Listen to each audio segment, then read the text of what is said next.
Hi friends, இன்றைக்கி நம்ம சேனலில் பார்க்க போகிற வீடியோ என்னன்னா தங்களை திரைப்படத்தை பற்றி பார்க்க போகிறோம். அங்கே வீடியோக்குள்ளே போகலாம். இந்த படத்தில் யாரையும் நடிச்சிருக்காங்கன்னா உலகநாயகன் கமல்ஹாசன், எஸ்டிஆர், ஜெயம் ரவி, அசோக் செல்வன், த்ரிஷா மற்றும் சில பிரபலங்கள்லாம் அந்த படத்தை நடிச்சிருக்காங்க. இந்த படம் பார்த்திங்கன்னா ஒரு ஆக்ஷன் ட்ராமா மூவி. இந்த படத்தில் டேரக்டர் யாருன்னா மணிரத்னம் அவர்கள் தான் அந்த படத்தை இயக்கியிருக்காரு. படத்துக்கான மியூசிக் டேரக்டர் ஏஆர் ரகுமான் அவர்கள் தான் அந்த திரைப்படத்துக்கு இசையமைச்சிருக்காரு.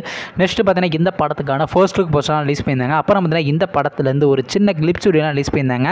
கிளிப்ஸ் நல்லா தாங்க இருந்துச்சு. உங்களுக்கு அந்த கிளிப்ஸ் வீடியோ பிடிச்சிருச்சுன்னா நம்ம கமெண்ட் பாக்ஸில் கமெண்ட் பண்ணுங்கள். இப்போ இந்த படத்தோட அப்டேட் எனக்கு ரொம்ப நாளாக வெயிட் பண்ண தங் லைஃப் திரைப்படத்தை பார்த்தீங்கன்னா இந்த இயரில் கிராண்டாக தேட்டருக்கு ரிலீஸ் பண்ண பிளான் பண்ணியிருக்காங்க. வெயிட் பண்ணி பார்ப்போம். படக்குழு தரப்புலேருந்து மேலும் எது நடந்துச்சுன்னா அதை விட நம்ம சேனலில் வந்துடும். நீங்கள் இந்த தங் லைஃப் திரைப்படத்துக்காண்டி எவ்வளோ வெயிட் பண்ணிட்டுருக்கீங்கன்னு மற்றும் எஸ்டிஆர் அவர் நடித்து வெளிவந்த திரைப்படத்தில் உங்களுக்கு எந்த படம் ரொம்ப பிடிச்சிருந்துச்சுன்னு மேலும் இது போன்ற விஷயம் மறக்காம நம்ம சேனலையும் சப்ஸ்கிரைப் பண்ணிட்டு மேலே உள்ள பெல் ஐக்கானை கிளிக் கொடுத்து ஆள் கொடுங்க. அப்போதாங்க நாங்கள் போகிற ஒவ்வொரு வீடியோ உடனுக்குடன் நோட்டிஃபிகேஷனாக வரும். தேங்க்ஸ் ஃபார் வாட்சிங். நெக்ஸ்ட்டில் சந்திப்போம். பை.